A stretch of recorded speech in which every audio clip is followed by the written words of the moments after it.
السلام عليكم، مرحبا بكم. تنتمنى هذا الفيديو يلقاكم على خير وبخير ان شاء الله. كيف ما تتشوفوا اليوم غنوجدوا مع بعضياتنا صابلي اللي بشكل ديال السكاته ديال السبع. وما تنساونيش من اللايك والاشتراك والضغط على الجرس ونبداو ان شاء الله. في المقادير عندي كيلو ديال الطحين، جوج فاني، جوج كيسان سنيده، كاس ديال الزيت ومارغرين فلده. نبداو على بركه الزبده. هي الاولى حكيتها مع الحال بارد. احسن طريقه تتبقى الزبده هكايا من الاحسن باش تعاوننا. غنزيد داك جوج فاني، غنزيد سنيده،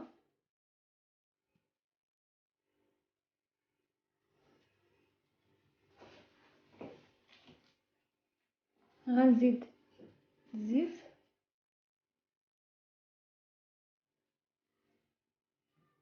ونبدا نخدم الزبده مزيان.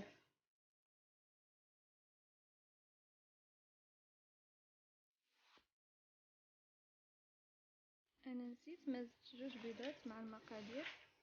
هنايا زيدوا جوج بيضات وخلطوهم مزيان مع الخليط. غنبقى نخدم هكايا حتى تطلق هذيك الزبده مزيان وتذوب هذيك السنيده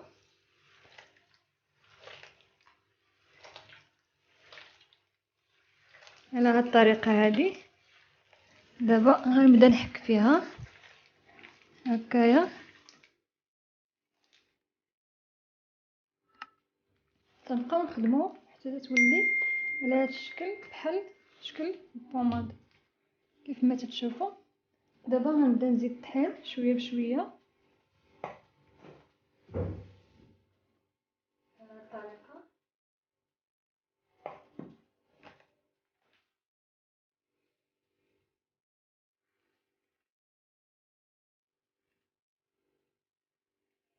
على هاد الشكل غنبقى نجمع الطحين.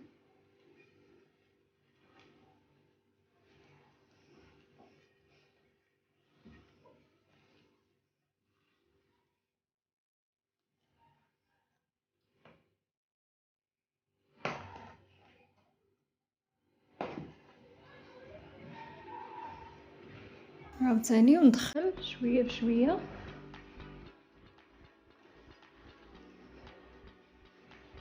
انا غنبقى نجمع في الطحين بهاد الطريقه هذه وغنشوف واش غيهز ليا الكيلو كامل ونرجع لكم. بعد ما جمعت العجينه كيف ما تتشوفوا. وواحد الحاجه ما قلتهاش لكم، العجينه ما دلكوهاش بزاف، يعني العجينه ديال الصابلي تتبغي تجمع غير بالصبعان، ماشي نبداو نجمعو وندلكو فيها لا. وبالنسبه للطحين راه شات لي تقريبا شي كاس ديال الطحين من الكيلو. دابا غادي نبداو نشكلو فيها. انا هنايا راني فرشت واحد الميكا. تنفضل نخدم على الميكا، تتعاونني على الخدمه، يعني تتسهل عليا باش نسرح العجينه بسهوله بهذه الطريقه.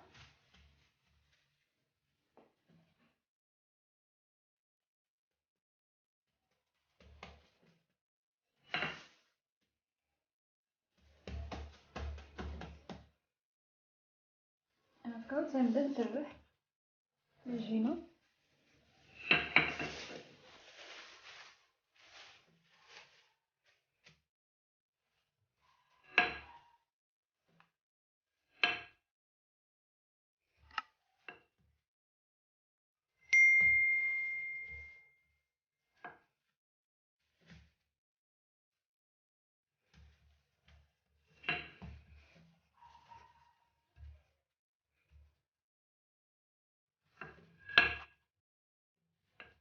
لكم ديروا اي ديكور بغيتو.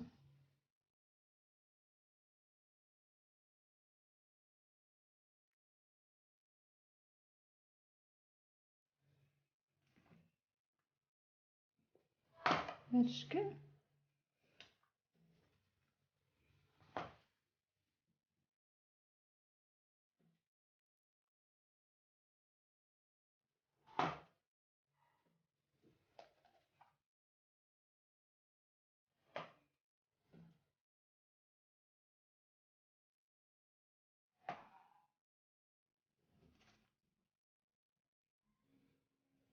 كما تشوفون بعد ما سرحت العجينه وقطعتها بالقطاعه شكلتها على هذا الشكل ديال السكاته.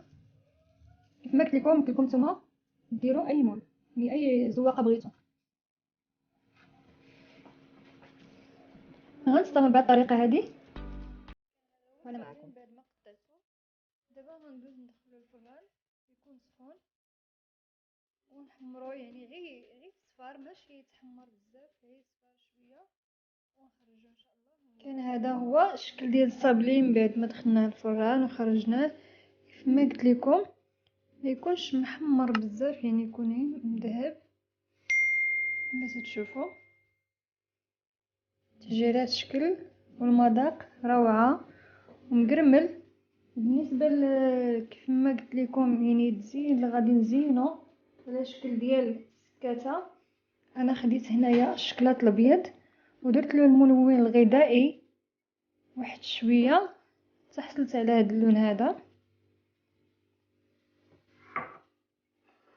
وغنجيب المول اللي غادي ندير فيه. هذا هي الزواقه ديال السكاته.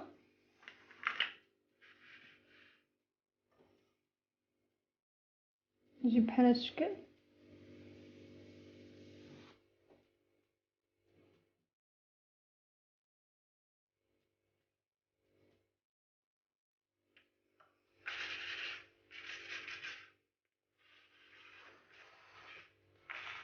كما تشوفوا.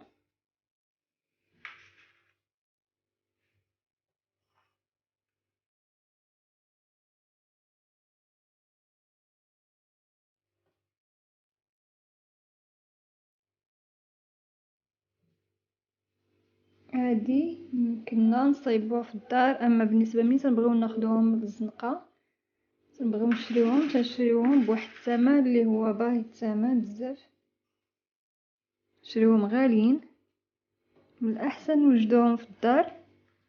والطريقه راه هي بسيطه وسهله بحال هذا الشكل هذا حتى تنكمل يعني هاد الزواقه ديالي كامله وبلا ما ندخلها الثلاجه، حيت دابا الحال بارد. ملي تيكون الحال سخون يمكننا ندخلوها الثلاجه. كما تشوفوا هادو هما السكاتات ديالي. من بعد منين تيجمدو تنحيدهم من المول تيجيو على هذا الشكل هذا. دابا غنوريكم التعليقه اللي غادي نلصقوا بها هاد السكاتات ديالنا. غنجيب هنا واحد الكاسرونه،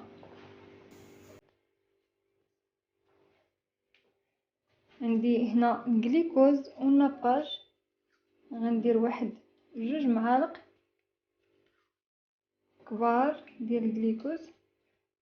غنزيد تقريبا واحد 3 المعالق ديال الجليكوز، وكل مره يعني كان مازال خاصنا حنا تنعاودو نزيدو. هذا الناباج غنفزق المعلقه وغنهز بها.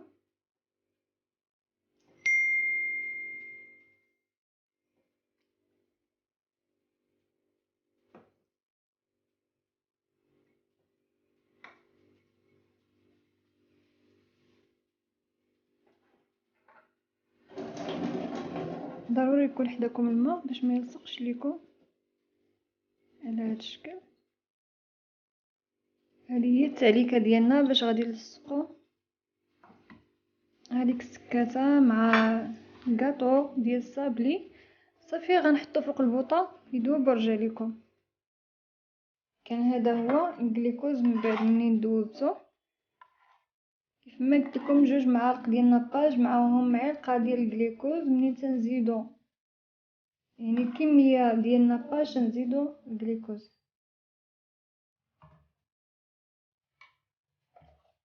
صافي هنا غنبدا نصايب. منين نبغي نحط الشكلاط ما نحطوش على هاد الجهه، نحطو على هاد الجهه هنايا على هاد الشكل غير شويه.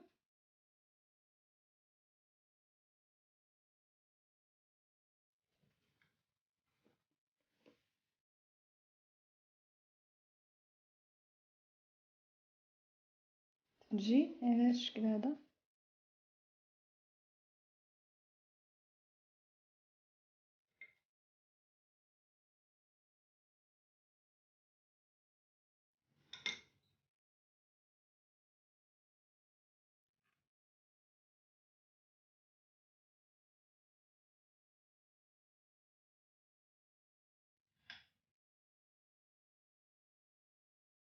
بهذا الشكل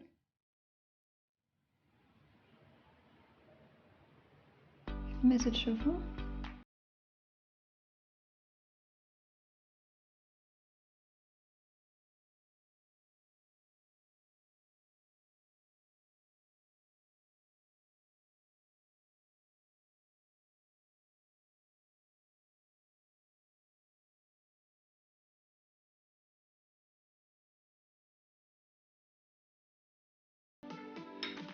تنستمر حتى تنكمل الكميه كامله. الحلوه اللي وجدنا مع بعضياتنا كيف ما تشوفوا تجي على هذا الشكل، تجي زوينه غزاله. جربوها ما غتندموش، وخليكم معايا حتى نستفى في البلاطو، يعني في البلاطو مع باقي الحلويات نوريكم الشكل. كان هذا هو الشكل النهائي ديال الصابلي بشكل سكاته كيف ما تشوفوا. تيجي في البلاطو على هذا الشكل هذا هائل هائل. تنتمنى لكم تجربوه.